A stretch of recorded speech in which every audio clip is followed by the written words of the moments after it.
Turtles all the way down. I'm Jake, sometimes Jenk. It's been, I guess it's been a little while since we released an episode. I apologize for being so tardy. It is kind of a little easier for me to separate the monologues from the conversations and the music, because then I don't have to wait to be, inspired to do a monologue before an episode is able to be released. So this way, there's a little bit more freedom that for me to get more episodes out more quickly. And sometimes my friends ask me, "Hey, what kind of response are you getting? What kind of feedback are you getting?" And I kind of stop and think, and I don't really get a lot of feedback, and then kind of realize that that's probably because I really haven't given in any outlet for people to do so. Like email, Twitter, Facebook. I'll be sure from now on to put it into the descriptions of each of the episodes so that you'll know where to get in touch. But the easy short answer is jake@drinkmedia.com. If you want to send me a note, give me some feedback, probably reply, but who knows? Probably. I don't, unless a lot of you send me emails, it's likely that you get a response. It'll be nice to hear what kind of feedback I would get from the listeners. So there you have it. And also, I used to have a blog years ago called Jake2 Universe. It could be spelled either way. And there's some stuff there, and I think there's a way to get a hold of me that way as well. I have a Twitter account. I believe that's under either Jake2 Universe or Jake Jacob with the JAKOB.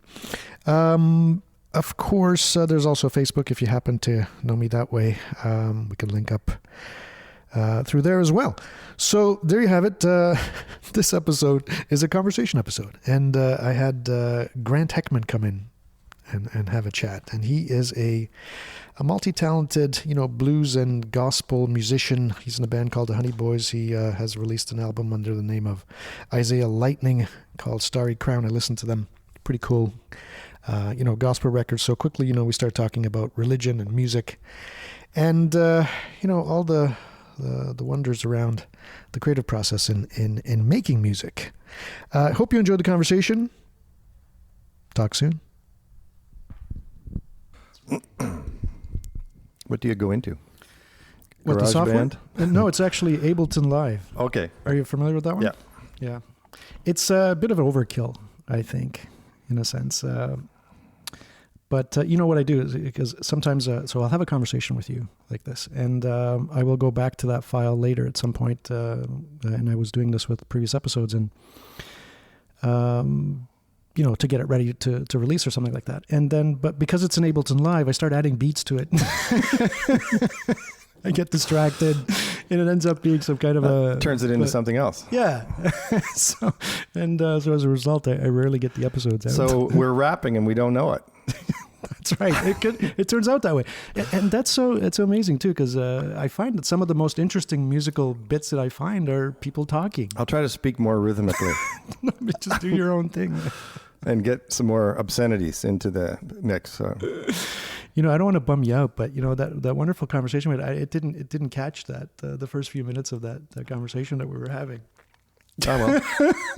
Bummer. It's gone into the ether. Yeah. Gospel music. Yeah. I don't think we got to the bottom of that. And so when you listen to those stories, I think you said earlier that, like blues songs sometimes trigger that in you, where you have that kind of a similar to a gospel type thing. Is it the words or is it the music? Is it the feeling? What is it about that's triggering that for you? Well, I think it's the combination. And I mean, in the best music, sung music, that's what it is. It's the combination of the two things. And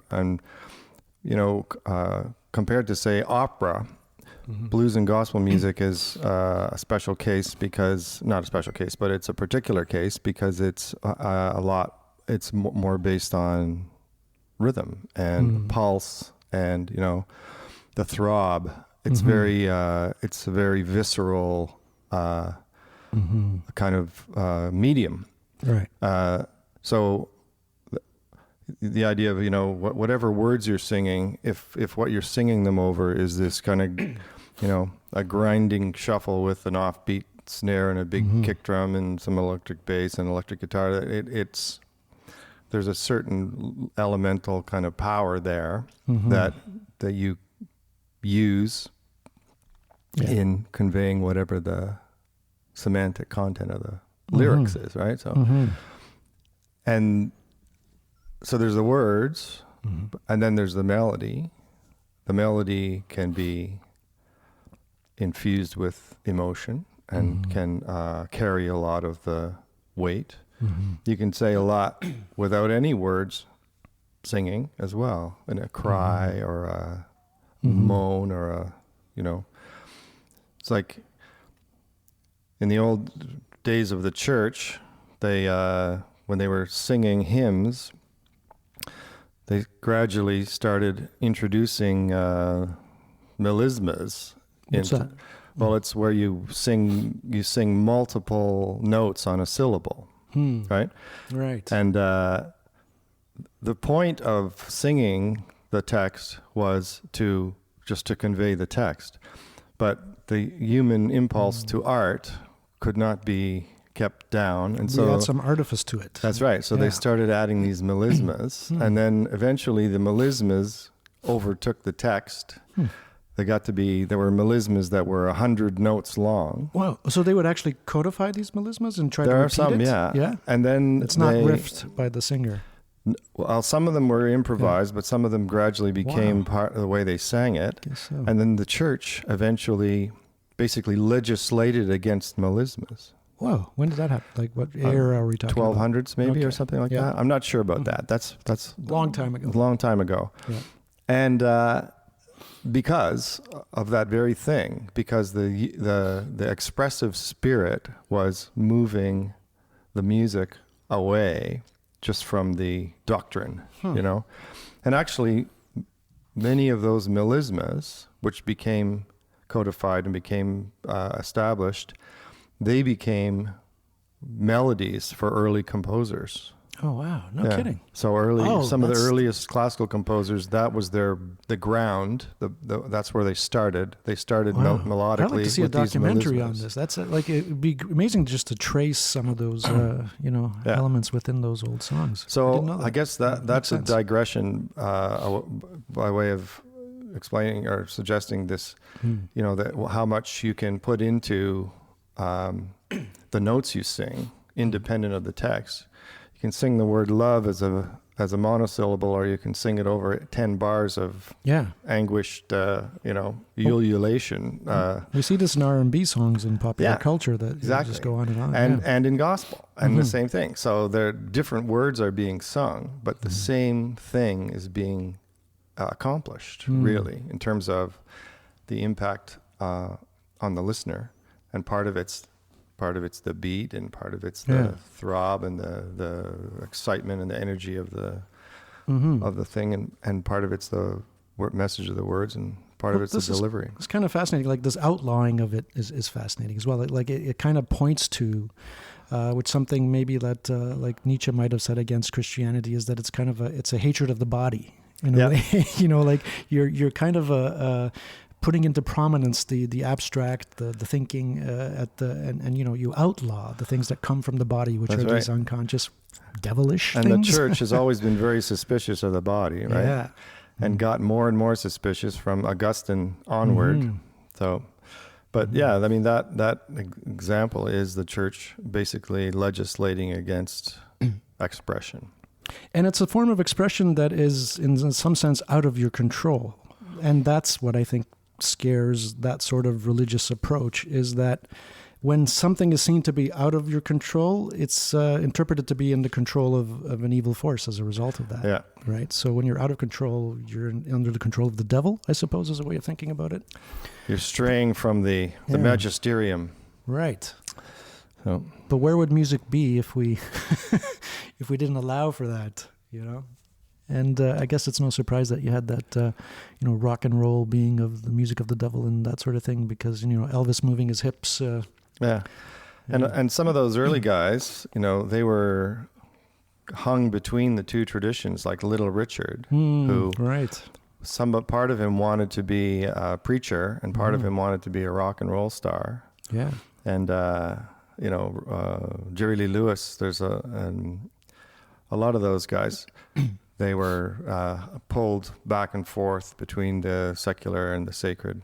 Yeah, Elvis those skills made gospel transfer records. very well, right? Between like a performer and being a minister in some of these churches, right? So Yeah, it it's the totally same makes thing. sense.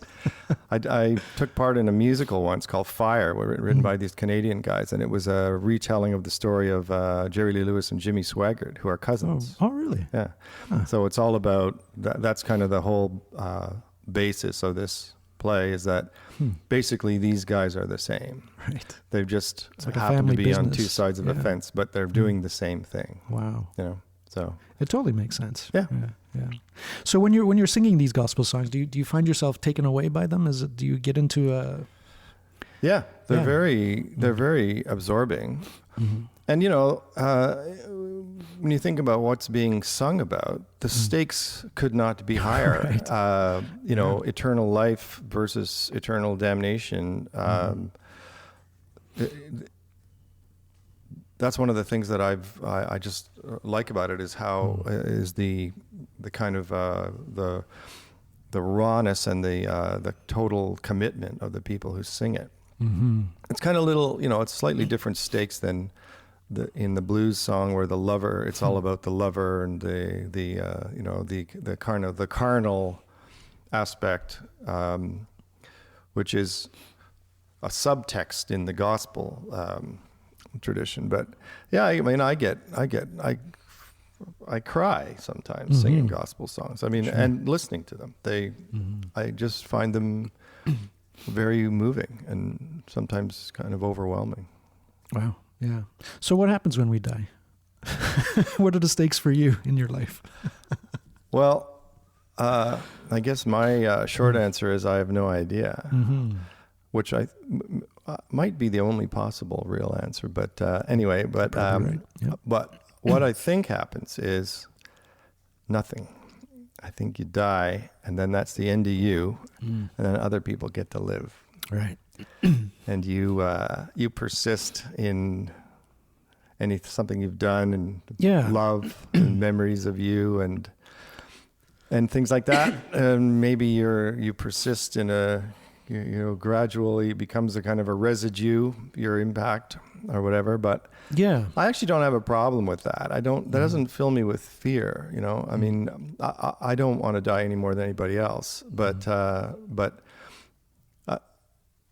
it's the one thing that we know is going to happen. That's where we're all hit. That's the destination. So, why fear it? I mean, resist it. But This unknown is often. yeah, the unknown. Like and the prospect of eternal life and on a heaven pillow somewhere. I mean, it has a certain appeal, although it sounds a little boring. Sounds hellish in some ways. Well, one of the songs on my gospel record is called "What Are They Doing in Heaven Today?" Because there's no answer to that question, right? Anything that you come up with about what you think happens in heaven, it's not really. It can't be interrogated. You can't sustain the idea. Nobody can have any idea, even if it happens to exist. What goes on there? So. It's not falsifiable, as they say in like the philosophical scientific approach. You can't prove it or disprove it. You can't say anything about it. It's outside of a realm of experience, so it's nonsense. But I like that question, because that was that was this guy Washington Phillips, who in the 1920s was a gospel singer, and he was poor. He made his own instruments and has this plaintive voice, and it's all about people. Some people were poor and despised, and he sort of paints this picture of a life as a realm of suffering, and that. But then the chorus is, "What are they doing in heaven today?" Which neither he nor anyone else can answer. So I like that. I like that idea. Yeah. I used to, what you just mentioned a minute ago about how you can live on in a sense. And I used to hear this all the time, and it seemed to me like, somebody died and they would say, well, that's okay because he continues to live here or there and this sort of thing. I used to think of that as kind of like just conciliatory talk to make somebody feel better, but it actually is true in a sense, especially the way that I've been thinking about, a person and culture and their effects as a series of events and motions. And we're always kind of like cycles and loops of activity. And what you do, especially today when it's all interconnected, digitally all around the world, there's a very real chance that what you're doing can propagate it well after you're dead, whatever that is. And in some sense, much more than before you continue to live on. Yeah. Before it would have been just in the memories of your, progeny. And then after a few generations, you'd be forgotten, probably. But these days, what we're talking right now, maybe this conversation for whatever reason ends up being something that people listen to 1,000 years from now. It could happen. And we never really had that potential before. Yeah. I think, I guess when I think about immortality, I think of it oxymoronically in the short term. Say more about that. When my mother died, I wrote a song called "I Am Loved," which is on another recording that I did, because it occurred to me that even though she was dead, I was still loved by her, and I thought that's part of her immortality. Yeah, is that I continue to be loved by her even though she's gone. Yeah, the experience is still there. It's still real. Yeah. So even though my conception of death is that we just molder in the grave and very justly feed the worms and give back, are useful that way. Yeah. And even though that's what I think happened to my mother and will happen to me, and that there's nothing extends on in terms of her consciousness or soul or anything, but she continues to love me. Yeah. So that's pretty amazing. Yeah. And it's not just metaphoric because the experience is there. Yeah. And it's real. It's felt daily. Yeah. So it's as if there's a simulation of her basically spinning around you right now or within you. It's pretty much the same experience whether she's in the room or not. Yeah. That's a way to describe it. Yeah. Yeah. Amazing. So you live out east, and that's a part of Canada that I haven't really been to much, from St. John. Yeah, St. John, New Brunswick, on the Bay of Fundy. I moved there from Kingston. I lived in Toronto and Kingston for many years. I grew up in suburban Toronto and then went to Queen's University in Kingston, and then I sort of moved back and forth between Kingston and Toronto until 2000, which is when I moved to St. John because my partner got a job as a professor at the university. So that took us out there. Love took me out there. Right. I went for love, and I stay for love. Right. But it was an interesting transition because I didn't know anything about the East Coast. And St. John is it's a small city, and it's a city that's not doing very well in many ways. It's economically, on its heels a little bit. Its the population is declining. In fact, the population of New Brunswick is declining. And it's one of the oldest, if not the oldest population in Canada in terms of the average age and whatnot. Wow. So there's a lot of challenges there, and there's a lot of fairly extreme poverty there, which is something that I had never really been up against, never really seen. So you found the poverty out there as opposed to in Toronto or... Yeah. I mean, I lived in Kingston, and there, Kingston has a tough north end, and there's a lot of penitentiaries there, and there's some tough bars and stuff, but it's not the same thing. The poverty where I live now, it's deeper and more endemic. And I live in the old uptown of St. John, which is lots of old buildings. St. John's been a city since 1785. Really?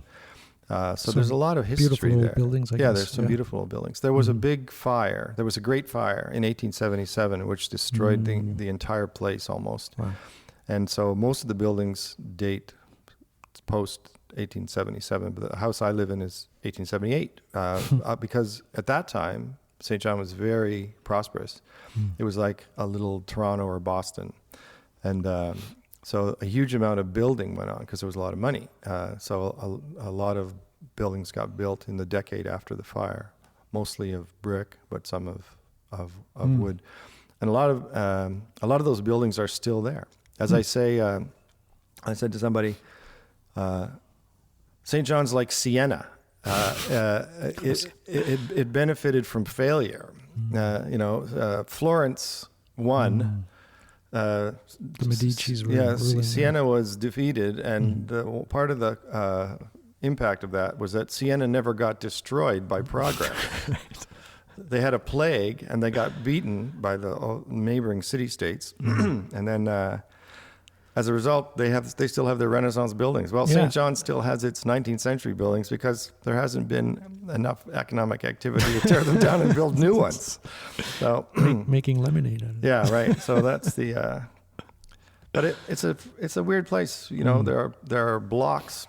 It's like a miniature Boston or something. It's very urban. The buildings are right up to the street, on the street. Oh, yeah. Kind of brownstones, with just a couple of steps.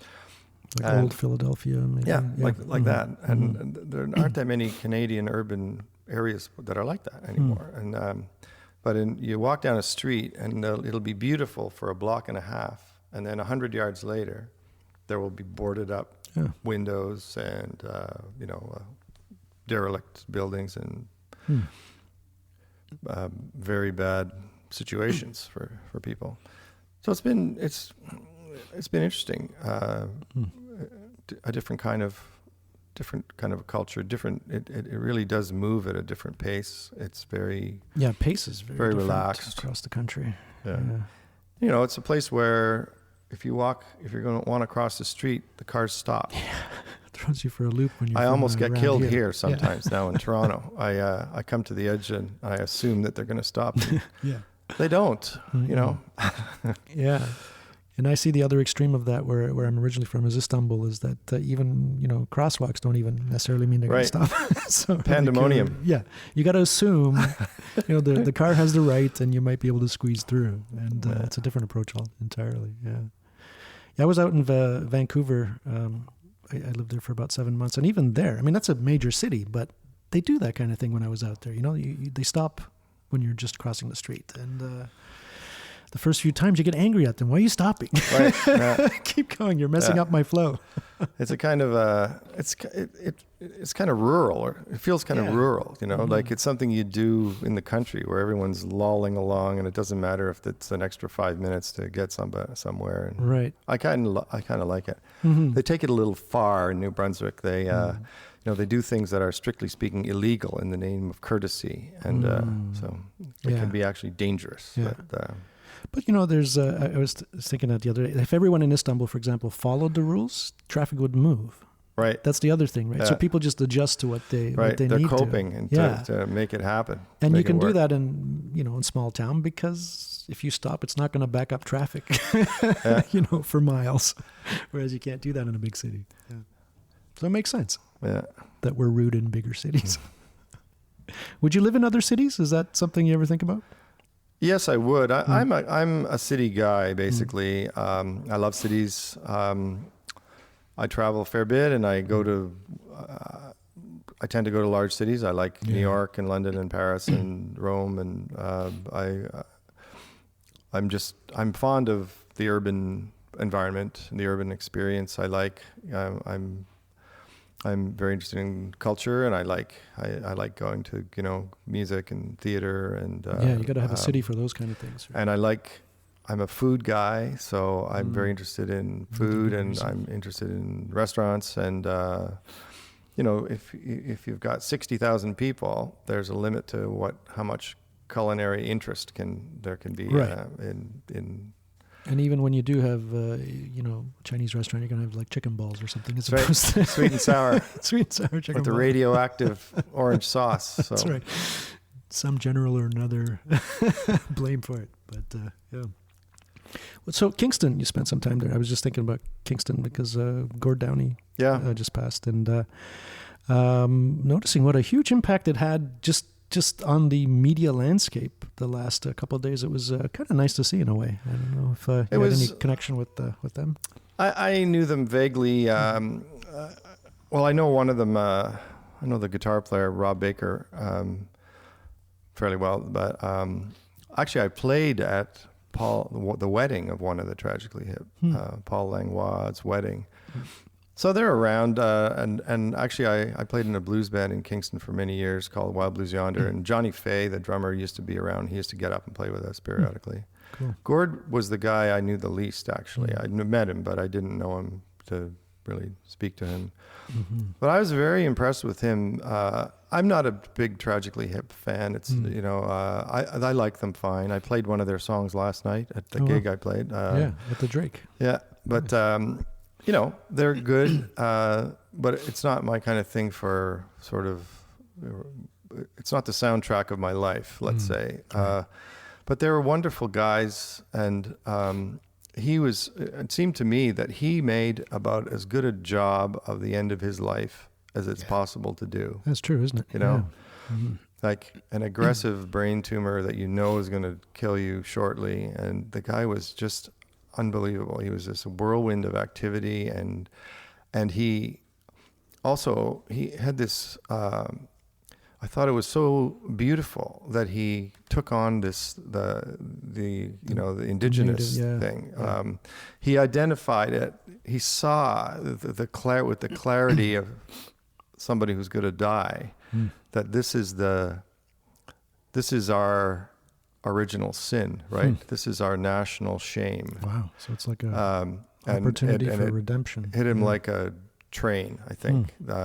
And so. What are you going to do if you've only got a few months? You're not going to fiddle around with frippery and stuff that's not really doesn't really matter. You're going to go for what suddenly, overwhelmingly seems you to be the most important thing. So that's what he did. And I'm full of admiration for him. I saw a thing on the internet today. The buses in Kingston, where it says the destination of the bus in the front. They all said, display. "Gord, we're going to miss you." Oh, wow. So nice. Yeah. It's a nice, warm town in that way, Kingston. I loved being a musician there. It was a very supportive group of musicians. The people would help each other out a lot. I mean, there's competition, there's a limited number of places to play and stuff like that, but it was a huge amount of support within the community, and the hip guys, they never got on a high horse. No, it didn't seem like it. They're always around town. I mean, when I made my previous record, Rob Baker lent me some equipment, some studio gear that I didn't have. That's nice. He lent me a couple of times. He's lent me guitars when I needed a guitar when I was in town and didn't have one. So. They didn't. They never got any sense of entitlement. Too full of them, so they weren't. No. Yeah. My friend Andy Keene did the documentary Bob Cajun. I don't know if you if you saw that. Yeah. He was actually a guest on the podcast as well. And it was interesting to see their fans are really quite fanatic, because the documentary was more about the fans than it was about the band, but a bit of both. Their fans they're deep, really deep fans. And it's funny, one of the things that's being pointed out is that the band never made it in the States. Right. But for some people, this is a badge of honor.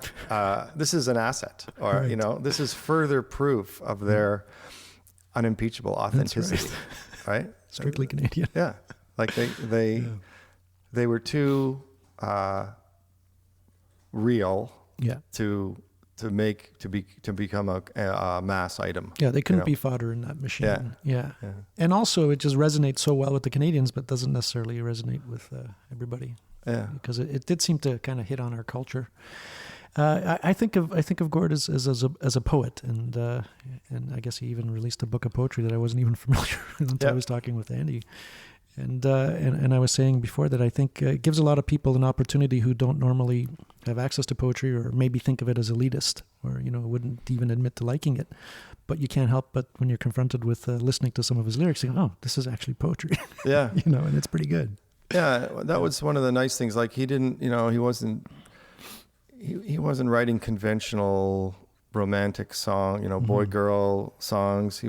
Some of his lyrics are kind of cryptic, but showing, not telling kind of thing. Yeah. They're very evocative, and and that's poetry, not being bald in the way you're saying things, and being a little elliptical, and being a little mysterious and circuitous and stuff.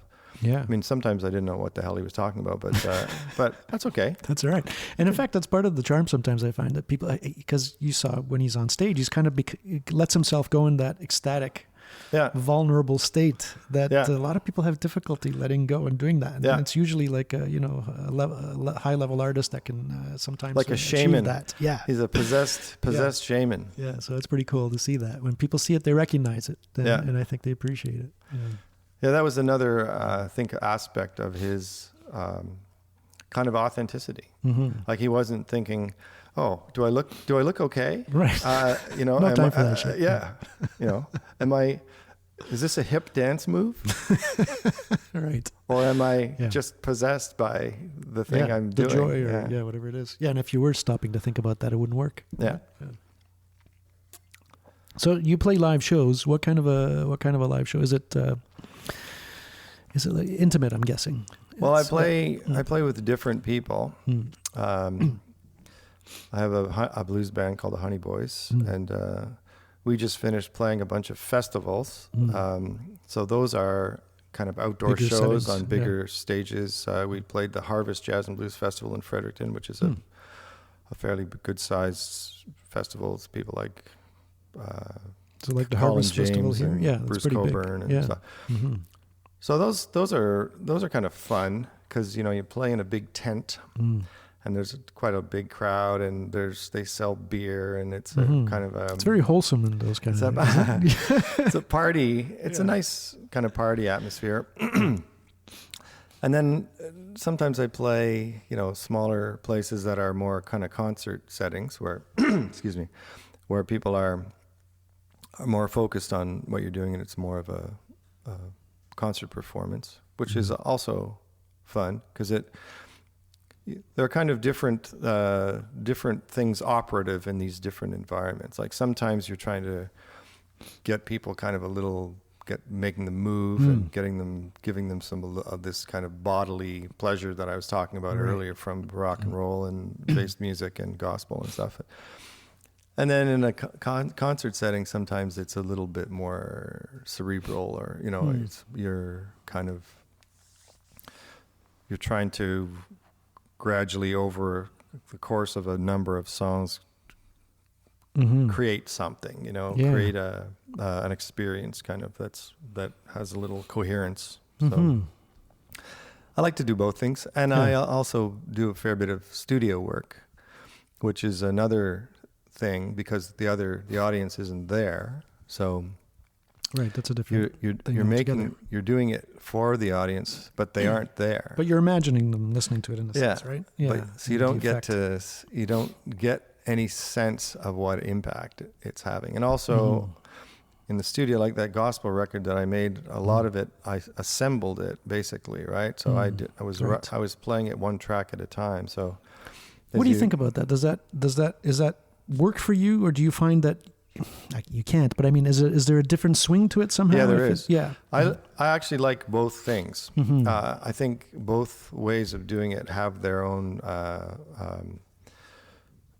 advantages and drawbacks. And for certain kinds of music, like blues music, like my Honeyboys record, basically that was performed live, and that's how that music's meant to be played. Right. Yeah. But as an art form, recording, track by track, and being able to build things and play things that you couldn't do live, but, that are create things. Like I did a song on one of my records where I did 20-something vocal tracks, so of my own voice, so into a choir. So, and each of those, are you recording separately, or are you listening to the previous ones and adding to it? I'm listening to the previous ones while you're singing it. Yeah. Okay. Yeah. So singing harmonies and ambient parts and whatnot. Well, that's interesting. Yeah. So, there are things that you there are things that you can't do live, Sure. and for me that's like playing in the sandbox in the studio, is because you try something, doesn't work, you try something else, you find the thing that works, and then you add it to the mix, and you build the experience gradually.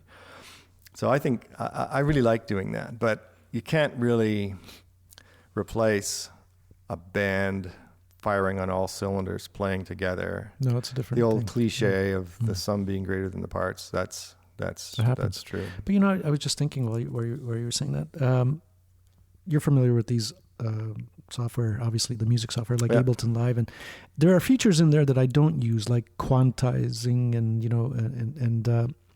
certain groove thing, or extracting groove and that sort of thing. I just like to let it happen. But I can foresee, if it's not already happening, where the artificial intelligence software is going to be able to do a pretty good job of that mimicry of swing. I wonder if you could like record 19 tracks separately and put it together, and the AI figures out how to give that all of them kind of groove as if you're playing live. Well, it's probably going to get pretty good at that if they're not already doing that. I wonder. Some of it already exists. Like there are drum machines that have a human feel thing, which feature, and basically what that does is introduce errors. Right, the random generators to make it sound like humans are playing it. but I'd see that wouldn't be right. That wouldn't be the same either, because we don't make random mistakes. No, we make that's right. Yeah. Whereas and that's one of the things that happens when a group plays, is that it's like a lung. It's the collective is moving together. You speed up and you slow down. You get louder. You get softer. I remember, I don't know if you ever heard Bob Dylan's radio show. Oh. It was a fantastic radio show. No.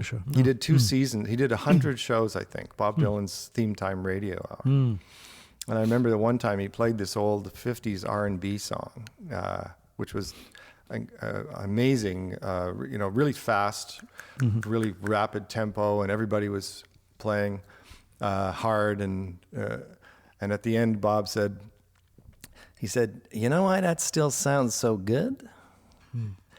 He said, "Because it's a performance. It wasn't stuck together in little bits." You got some voice acting chops. But I love that because, Bob said, they're all hanging on by their fingernails, trying to stay on the horse here. And but that's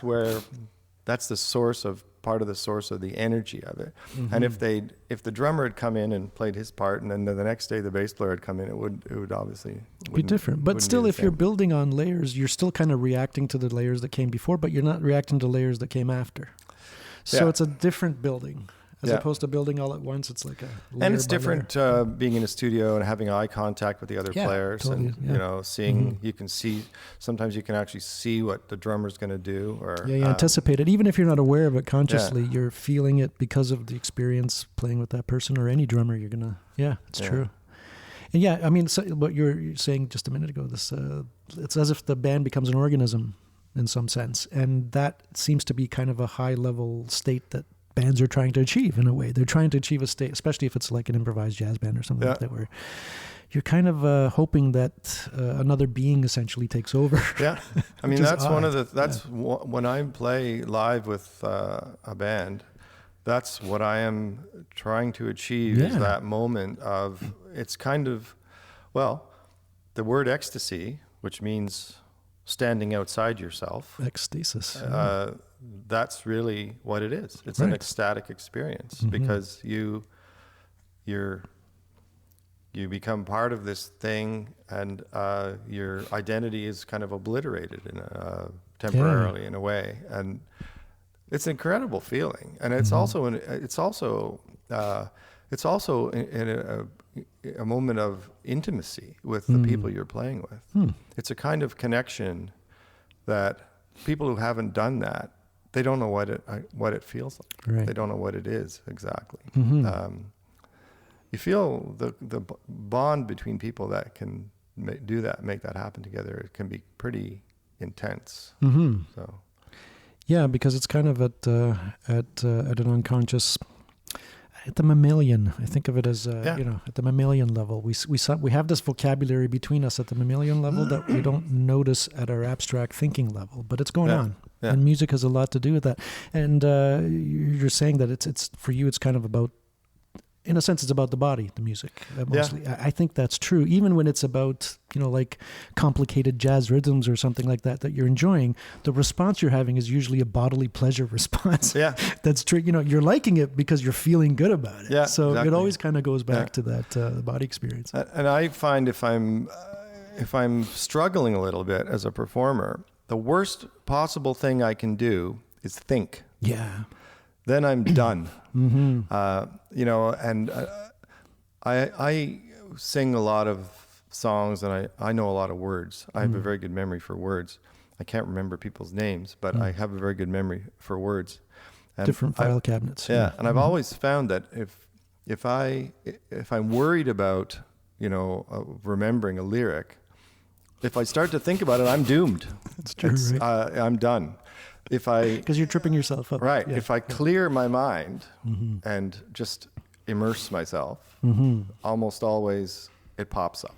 Yeah. See, this fits very much in line with, as I've been doing psychedelic drugs and incorporating some of my philosophical approach to things, I've been thinking about the self in a certain sort of way. And I think of it as kind of collection of storms, and like the body cycles are one of them. And what you're describing, and music is involved with a lot of these body cycles. I mean, it's kind of interesting to note that the people that we hold in the highest regard and maybe the highest level of achievement, whether they're athletes or musicians or whatever, we often say, oh, that dude was like, he was unconscious when he did that. Like it was so, it was so out there. It's like, we really regard that moment where in some sense we take agency away from them. It's like, it's not even in your own hands. You're just kind of doing it, but it is.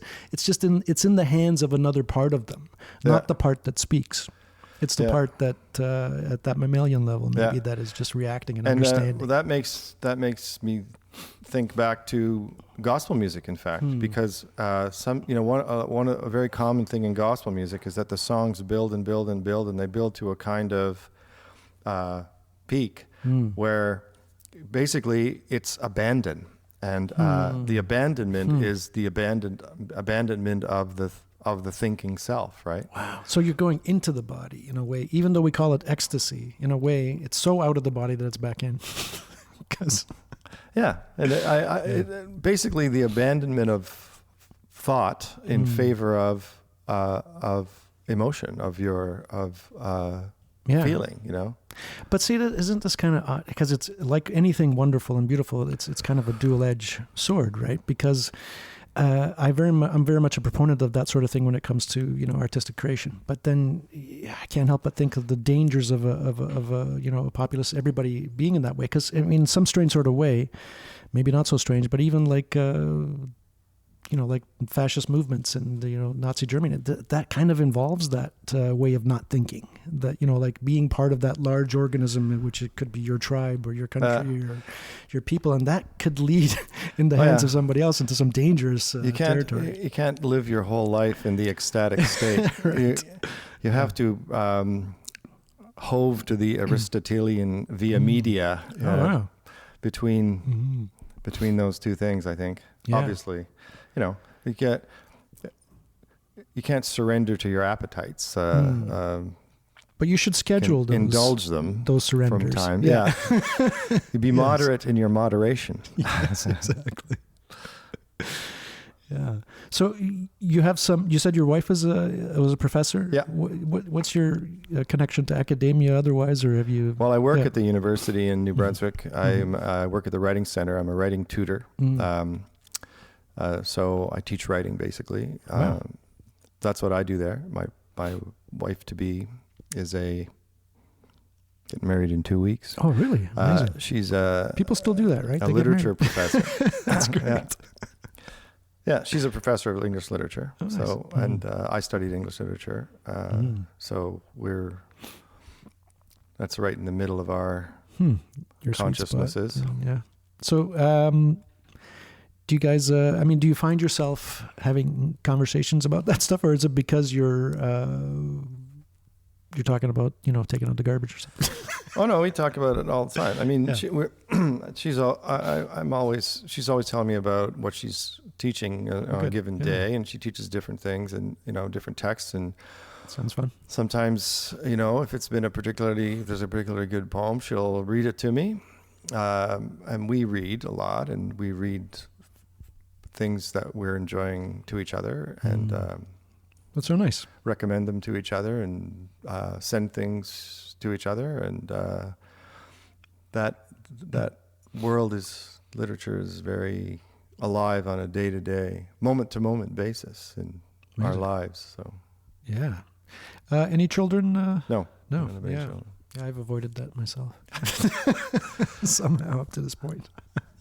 I didn't necessarily mean to, but No. that's just the way it happened. So. Yeah.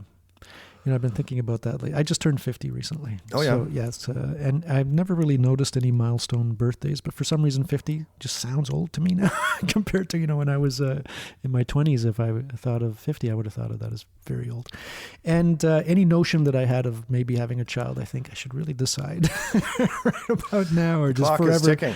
forever just, abandon that notion. So I do find myself thinking about it the last couple of years. Yeah. 50, when I turned 50, my mother was dying of cancer. Oh, wow. And in fact, she died a week and a half later. Wow. So it's funny, it was a milestone birthday, but it didn't really happen. No. Like it didn't. Wouldn't have registered. It did not register. Yeah. Mm-hmm. It was meaningless of course. as a moment in my life. Because it was the last days of my mother's life. Wow. So you were close to your mom, obviously. Yeah. Yeah. Yeah. Good family life, or because you seem very well adjusted. So. Yeah. I just came here from my sister's. She lives in Toronto, so whenever I come here for a gig or something, I try to visit with her. I stay with her most of the time. Just the two of us. We're all that's left. The parents are dead and gone, and so we persist temporarily. And hopefully you can spin off some of your cyclones that propagate after your death. She's coming out to New Brunswick for my little wedding in my living room. In your living room, nice. Yeah. Are you going to be the band too, or? There's no band. Okay. There's an Italian restaurant. That's nice. Instead. Yeah. What's your favorite instrument? What do you like to? Well, the only instrument I can really play is the guitar. Yeah. And I'm an electric guitar player, basically. I play acoustic guitar as well, and I play bass. I played all the bass on my gospel record, and I actually play bass in a band at the moment as well. So I'm a competent bass player, but I'm not a brilliant bass player.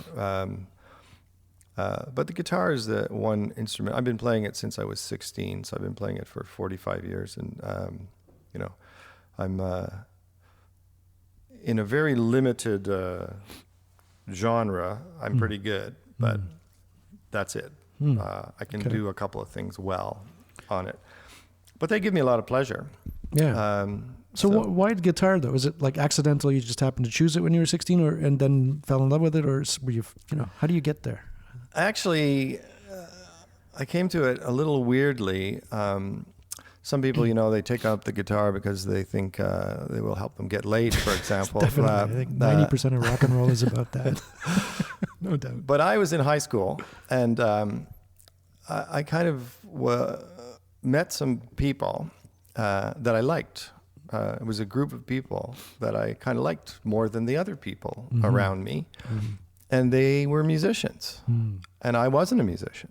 So I thought I'm going to get on the bandwagon here. Like so aspirational culture in a way. Yeah. So I basically moved into it because I wanted to be in their club. That's interesting. I wanted to, makes sense. Spend time with them, and that was what they did. And then, of course, once I started to do it, I got more interested in it for its own sake. I obviously have gotten interested in it if I'm still doing it all this time later. I mean, a lot of people, play the guitar when they're teenagers, and then 30 years there's one in the closet or under the bed when they Yeah. they don't use when they come home from work, you know. But Right. I've been playing pretty steadily the whole time. Steady and consistent. That's I really wish I did that. I didn't. You know, I was music was a huge part of my early years, my teenage years, but in the 20s it stopped. I got that it. right? Yeah, Yeah. and you know, then I started opening up some businesses in the tech, and I went into academia. I was doing my PhD in philosophy and running software company and all that stuff at the same time. And the music somehow just got squeezed out. But it was only in the last maybe 5 years that it's come back. And, you know, I bought a drum kit again, and Yeah. I got the Ableton Live going. And then, you know, within a few months, I was doing some live shows and on Ableton. And I'm so happy I did that. But I can't help but think, what would it have been like if I kept it up for 30 years, Yeah. you know? Well, I can't look back. No. Just look forward, because it's great that it's great that you're doing it. You know, Definitely. a lot of people, they let it slip away and they're full of regret about it. But Yeah. as long as you're still breathing, you can still Absolutely. do it. So. I'm also thinking of, I think I mentioned it earlier, I haven't really taken music lessons except a few drum lessons when I was a kid. But I'm kind of thinking of taking lessons in something to get some of a background. And I'd like to maybe it to be the instrument that is maybe most expressive in a way. The way I kind of create music is improvisational. So Right. So I don't know if that's the piano, if it's the guitar, if it's the marimbas, because there's a bit of that percussion thing going on. But I can't help but think every now and then I come back to the notion that the most expressive thing might be the human voice, you know, and maybe I should take singing lessons. And yeah. Well, I think it's definitely the human voice. The gradations, the variations, the things that the ways in which it can be manipulated. I don't think there's an instrument that can touch it. Sold. Yeah. Yeah, I mean, plus it's coming out of a body, right? The ultimate instrument. Because you're bringing into all the factors into it. Yeah. Yeah. It's your head cavity, your throat apparatus, your lungs, your larynx, the whole... Your language centers, the whole thing. Body motions, movements, dancing, all of that comes into it, rhythm. It's amazing, really, when you think about it. Yeah, and the things that people can do vocally are astounding, too. Mm-hmm. But it also, I find it's probably leaves you the most vulnerable in any kind of artistic setting. You know, to sing, it's like you're really just opening up your guts. Yeah. And saying, look at me Yep. in all my forms. What else could you ask for? Out. Exactly. But it's frightening, though. Yeah. You know, it takes... well, I'm sure you can achieve that. But I haven't really sung in public, for example. And it seems like a difficult thing to do. Well, you know, for I'm me. a big devotee of Bob Dylan. And Bob Dylan... is the cliche is that he's a terrible singer, and I don't know, you know, people say I don't know how anybody can listen to him and stuff, but I actually think he might be the best singer alive, in fact. With under different, Depending on which Where you're looking criteria at, you're yeah. applying. But I as in terms of the expressivity of the instrument, I can't think of anybody at the moment who can really touch him. Really? Wow. Yeah. That's And an I interesting statement. continue Yeah. to go see him. I saw him in Montreal a few months ago. And his records, I think they're astounding. The expressiveness of his voice. You know, his voice is kind of shot. He still smokes, and you know, he's 76 years old, and the instrument is different than it was 40 years ago, obviously. But I just find it. He seems to me now to be like an Old Testament bard. It's like a voice out of the whirlwind. He's like, you know, the voice speaking to Job. Wow. And that's kind of, in a way, that's kind of where he's at in terms of his message too. He's very kind of Old Testament and as well as New Testament. Remind me of the Job. Well, the voice out of the whirlwind, you know, that speaks to Job, basically a God, but it's just the kind of the bardic figure of the venerable poet, old poet, declaiming on weighty matters and saying, being prophetic. Dylan is very prophetic. in an oracular sense. Yeah. And sometimes you don't necessarily know what they're saying exactly. But he seems very literal and textual in his right, if I'm not mistaken. He's the narrative structuring and sometimes, but he's kind of a symbolist poet too. So sometimes he, sometimes he's cryptic as well. It's funny, he's cryptic in a way that seems telling. Sometimes some people can be cryptic and all. It just seems like they're just being confusing. They're leading you away from something. Right. But Bob is leading you towards something, or at least that's the feeling I have. So. Do you know anything about his the creation of those songs? His process when he's doing it? Is he doing it in an unconscious way? Is he planning out a song? Do you know anything about that? Be curious to know. I think he does it in different ways. Yeah. Sometimes he writes all the lyrics for the whole record.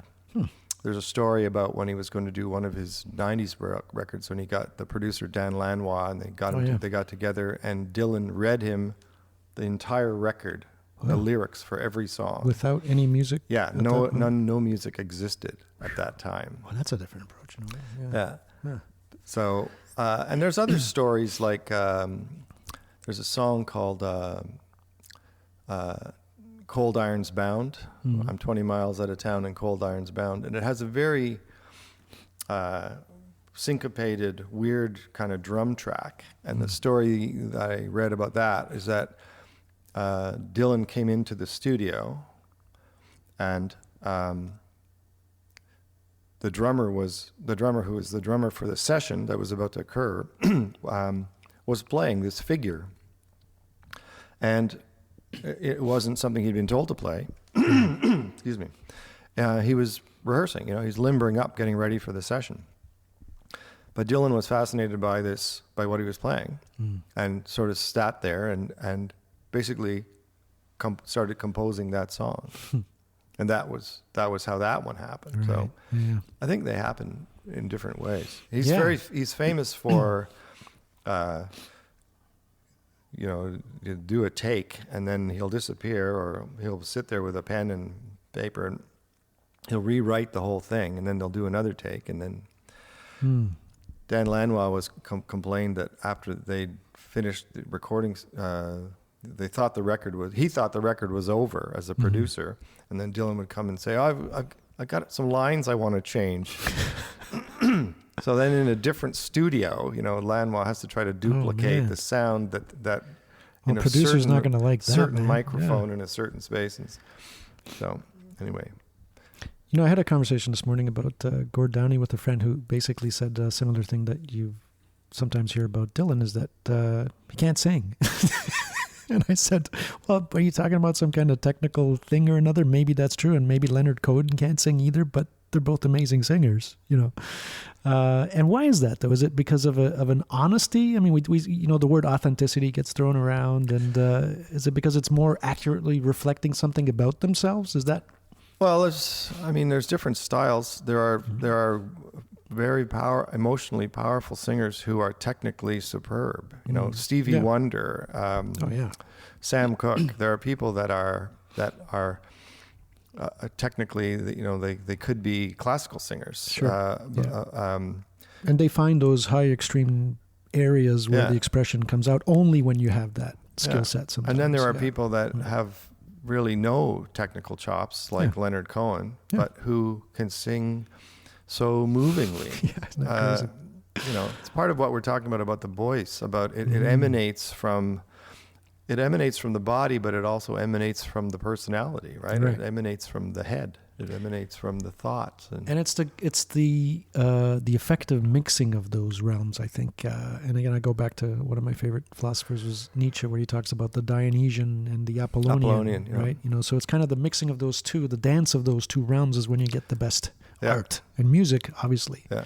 That makes so much sense to me. And in Cohen, there's the religious and the carnal, which are constantly in tension. So true, right? And sometimes they're acting in concert, and sometimes they're acting intention, I guess. It also just reminded me of something that's different in the various forms of Christianity. Like I spent quite a few winters in Mexico over the years, and I remember seeing the parades that they'd have, and their Catholicism is so much more bloodier and visceral, and it's a different approach on it. It's like they're paying attention to the body a lot, but in a way that I don't totally understand what's going on there. And where does the Day of the Dead fit into that? Right. Yeah. They seem to have a kind of a more a less mystical relationship with death. Yeah, right? it's true, isn't it? Yeah. It's more visceral in every sense. It's about I don't know what to make of it from being outside. I like it. Yeah. It's fascinating. Like, it seems healthy to me. And visually, yeah, exactly. That's the other thing. Yeah, maybe it goes too far in one direction. I don't know, but certainly most of the Christianity we're familiar with doesn't go far enough in terms of that aspect of their lives. Yeah, that's very true. Yeah. So we start with religion and we come back to it. Well, it's all around us. Yeah, that's true. Well, Grant, thank you very much for the conversation. Thank you. Great time. Chat again soon. And we do a high five here. Right on. Thanks, Grant.